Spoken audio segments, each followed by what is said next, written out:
Start हो गया। चलिए, परसेंटेज के अपने इस टॉपिक में आज हमारा तीसरा लेक्चर होने वाला है। अभी तक हमने परसेंटेज का प्राइस इंक्रीमेंट, प्राइस डिक्रीमेंट, उसके हिसाब से टोटल एक्सपेंडिचर का इंक्रीमेंट और डिक्रीमेंट देख रहे थे। आज के इस टॉपिक में हम इस सेशन में हम एरिया एंड वॉल्यूम से रिलेटेड क्वेश्चंस करेंगे। ये बहुत इंपॉर्टेंट है क्योंकि इससे पिछले टॉपिक था वो सिर्फ हमारा बेस था सीखने के लिए। अब जो होगा वो एग्जाम पॉइंट ऑफ व्यू से इंपॉर्टेंट टॉपिक है। क्यों? क्योंकि इससे अब डायरेक्ट क्वेश्चंस बनते हैं एरिया एंड वॉल्यूम से। तो निकाल लीजिए अपने अपने SD यादव के उस PDF को। आज हम एरिया वाले टॉपिक से क्वेश्चन नंबर 35 एंड 42 करेंगे और वॉल्यूम वाले चैप्टर से क्वेश्चन नंबर 47 करेंगे। इसके बाद ये तीनों क्वेश्चन करते ही आपके लगभग सारे क्वेश्चंस कवर हो जाएंगे। क्वेश्चन नंबर 34 से लेकर के 49 तक ये दोनों टॉपिक कवर हो जाएंगे। चलिए, क्वेश्चन नंबर 35 में हम देखते हैं। क्वेश्चन कहता है कि एक वर्ग की लंबाई और चौड़ाई में एक स्क्वायर दिया हुआ है जिसके लेंथ और ब्रेड्थ में, ये है लेंथ, स्क्वायर का दोनों सेम ही होता है, बट इसके लेंथ और ब्रेड्थ में रिस्पेक्टिवली कह रहा है 30% का, इसमें हो गया 30% का इंक्रीमेंट, और लेट्स से कि अभी ये ब्रेड्थ है, इसमें 20% का इंक्रीमेंट हो रहा है। अब देखिए, अगर दोनों में इक्वल इंक्रीमेंट होता तो ये स्क्वायर स्क्वायर ही रहता जिसके सभी साइड्स इक्वल होते हैं, लेकिन दोनों में डिफरेंशियल इंक्रीमेंट हो रहा है अलग अलग, इसलिए अभी क्या बन जाएगा, रेक्टेंगल बन जाएगा। क्लियर है? इसका हमें पूछा जा रहा है कि इस स्क्वायर के लेंथ में इतना परसेंट इंक्रीज करने से, ब्रेथ में इतना परसेंट इंक्रीज करने से जो नया रेक्टेंगल बना है उसका एरिया क्या होगा, और न सिर्फ क्या होगा, कितना परसेंट का इंक्रीमेंट होगा इस एरिया में। इस एरिया से सपोज ये एरिया है तो ये एरिया 1, दोनों में इंक्रीमेंट कितना है ये पूछा जा रहा है। तो देखते हैं, लेंथ का 30% मतलब 3/10 और 20% मतलब 1/5। ठीक है, 10 से कितना हो गया, 13 हो गया लेंथ, 30% का इंक्रीमेंट किसमें, इस 10 में 3 का इंक्रीमेंट, और ठीक वैसे ही 5 में 1 का इंक्रीमेंट, तो ब्रेड्थ हो जाएगा 5 और 6, 20% है, हाँ 20%। एरिया ये हो गया 50 और ये 78, मल्टीप्लाई किए, एरिया क्या होता है, length into breadth, 2 dimensional figure. Then अब देखिए, पहले एरिया कितना था, 50 स्क्वायर यूनिट पहले था ना, अब नया क्या हो गया, 78 स्क्वायर यूनिट। कितना का चेंज आया, 28 का। किस में से चेंज आया, 50 में से। कितना परसेंट हो गया ये हो जाएगा 56%। क्लियर है, समझ आया? देखिए एक बार और, लेंथ पहले 10 था वो 13 हो गया। क्यों हो गया, क्योंकि इसमें 30% का इंक्रीमेंट हुआ। 10 का 30 कितना होगा, 3 होगा, तो अब कितना हो गया, 13 हो गया। देन ब्रेड पहले 5 था, इसमें 20% का इंक्रीमेंट हुआ, तो एक बढ़ा, एक बढ़कर कितना हो गया, हाँ 6 हो गया। गुड। एरिया क्या होता है, लेंथ इंटू ब्रेड्थ, ठीक है, लंबाई गुड़ी चौड़ाई। 10 इंटू 5, हाँ 13 इंटू 6, हाँ कितना बढ़ गया, 28 बढ़ गया। किस में से बढ़ा, इस 50 से बढ़ा। क्लियर? तो इसलिए हमने क्या किया, 28/50, क्योंकि जिससे बढ़ा उसको बेस लेंगे ना, हाँ तो ये बेस में ले लिए और 100% उसे 100 से मल्टीप्लाई किया तो उसका परसेंट आ गया। क्लियर है? चलिए, अब हम क्वेश्चन नंबर, मैं बता दे रहा हूं 35 के बाद 42 में इसके बीच के जितने क्वेश्चन हैं आप अभी बैठकर करेंगे, ठीक है? नहीं, ठीक है, चलो मैं इसको हटा रहा हूं, ऊपर को जल्दी से नोट डाउन कर लीजिए। क्वेश्चन नंबर 42 कहता है कि यदि किसी वृत्त के व्यास में एक कोई सर्कल दिया है और उसका डायमीटर के बारे में कह रहे हैं। व्यास मतलब डायमीटर। यदि किसी सर्कल के डायमीटर में 100% का इंक्रीमेंट कर दिया जाए, कितने का? 100% का इंक्रीमेंट हो गया 100% का। 100% का मतलब क्या होता है? 1/1। देखे थे फर्स्ट क्लास, याद कीजिए। ठीक हो गया। 100% मतलब 1/1। अब देखिए यहां पर आप गलती क्या कर सकते हैं कि sir diameter is equal to r/2, radius का जस्ट डबल होता है diameter. Sorry, diameter is equal to 2r, r is equal to d/2, 2r होता है डायमीटर। तो अब आप सोचेंगे अच्छा डायमीटर 100% बढ़ रहा है तो रेडियस उस हिसाब से कितना बढ़ जाना चाहिए? r is equal to d/2, मतलब कि 100/2 इज इक्वल टू 50%। अब आप क्वेश्चन यहाँ से सॉल्व करने स्टार्ट कर देंगे। गलत यहीं पर कर दिए आप। ध्यान रखिए ये जो इंक्रीमेंट या डिक्रीमेंट जो भी वैल्यू दिया है वो किसमें है? परसेंटेज वैल्यू है।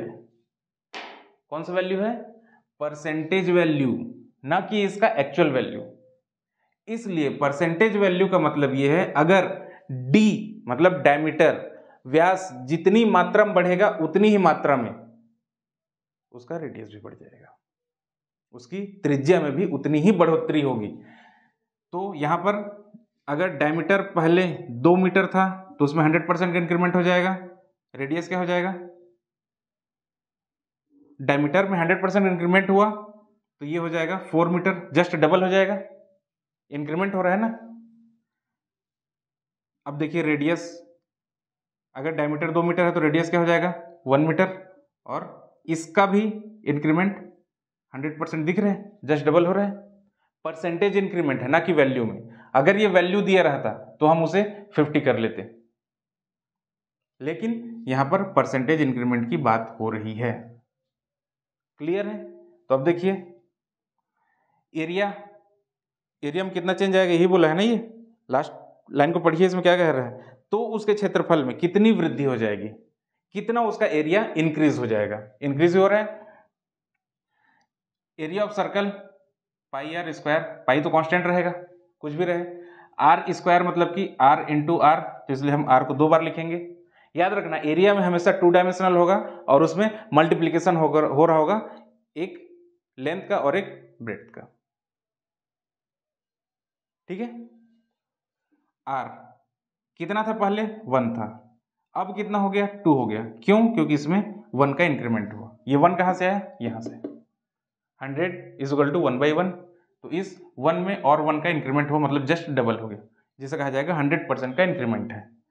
इसलिए एक बार और 2। अब एरिया क्या हो जाएगा? यहाँ पे दिख रहा है r स्क्वायर, पाई कांस्टेंट है, कोई दिक्कत नहीं, 1 and 4। पहले एरिया कितना था? 1 था, अब कितना हो गया? 4 हो गया। कितना बढ़ गया? 3 से बढ़ गया। किस में से बढ़ गया? 1 में से बढ़ गया, इंटू 100।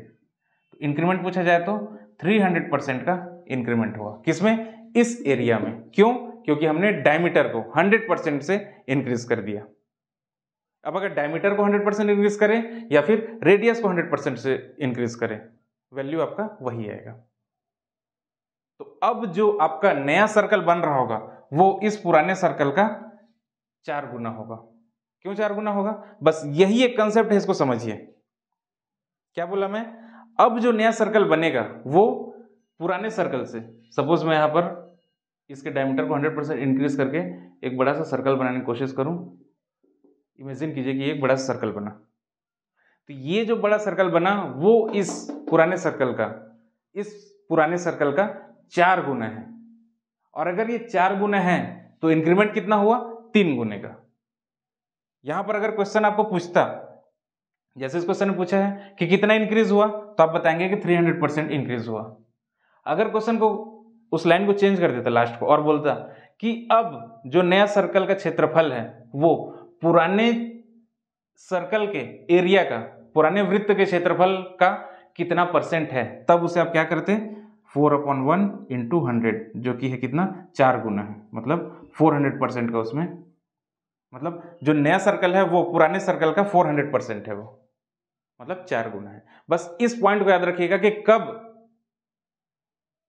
इंक्रीमेंट को पूछा जा रहा है तब आपको इंक्रीमेंट बताना है, और जब आपको उसका कितना परसेंट हो गया है बताना पूछा जाएगा तो आपको कितना परसेंट हो गया है वो बताना है।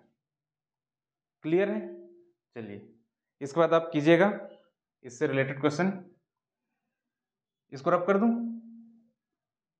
ठीक है। अब 47, क्वेश्चन नंबर 47 नंबर क्वेश्चन कहता है, ये वॉल्यूम से रिलेटेड है ना, ये 47 में यदि एक घन की प्रत्येक भुजा, घन मतलब एक क्यूब बना लीजिए। देखिए जब भी कभी डायग्राम की जरूरत पड़े या समझ में ना आए तो डायग्राम जरूर बनाइएगा, इससे आपका समझना आसान हो जाएगा। ये बन गया आपका क्यूब,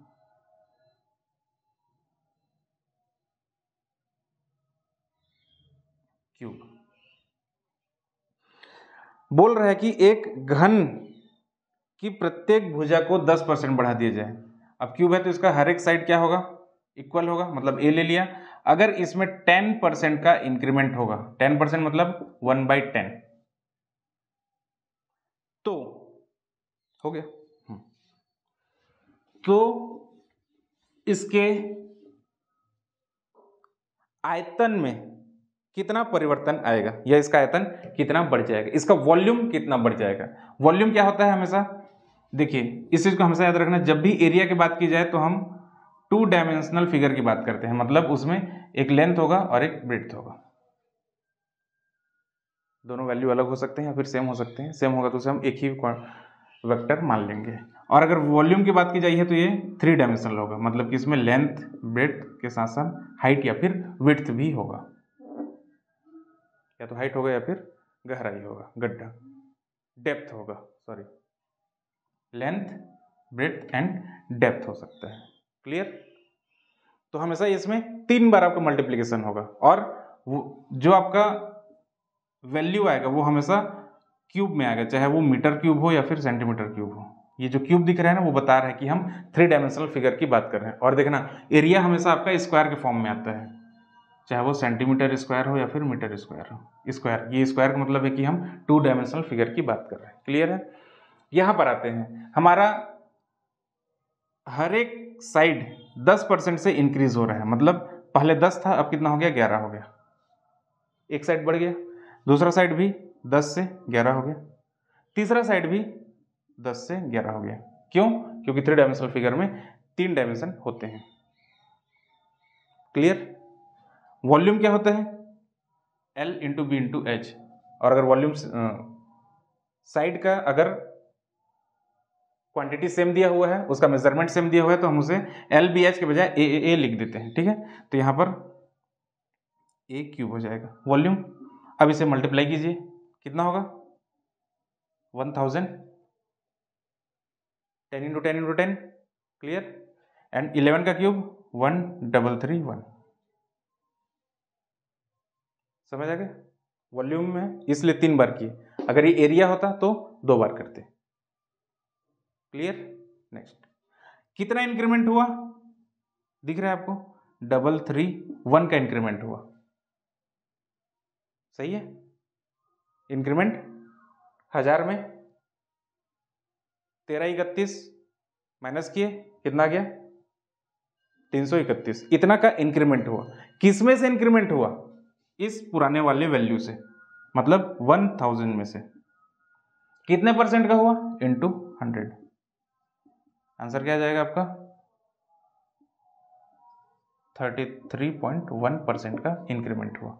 मतलब पहले इस क्यूब का वॉल्यूम सपोज 1000 सेंटीमीटर, मतलब यूनिट क्यूब रहा होगा, इसका वॉल्यूम कुछ भी रहा होगा, सेंटीमीटर, मीटर, मिलीमीटर क्यूब में। इसका वॉल्यूम जितना भी था वो 1000, उसमें से कितना इंक्रीमेंट हुआ, उसमें इंक्रीमेंट हुआ 33.1% का। ठीक, समझ आ गया? चलिए, अब अगर इसी क्वेश्चन को घुमा दिया जाए, बोला जाए कि अब जो नया क्यूब है उसका वॉल्यूम पुराने क्यूब के वॉल्यूम का कितना परसेंट है, तब आपको इस पूरे क्वांटिटी को यहाँ पर लिखना पड़ेगा। तो ये कितना हो जाएगा 1331 अपॉन 1000 इंटू 100, जिससे इसका वैल्यू क्या आ जाएगा 133.1%।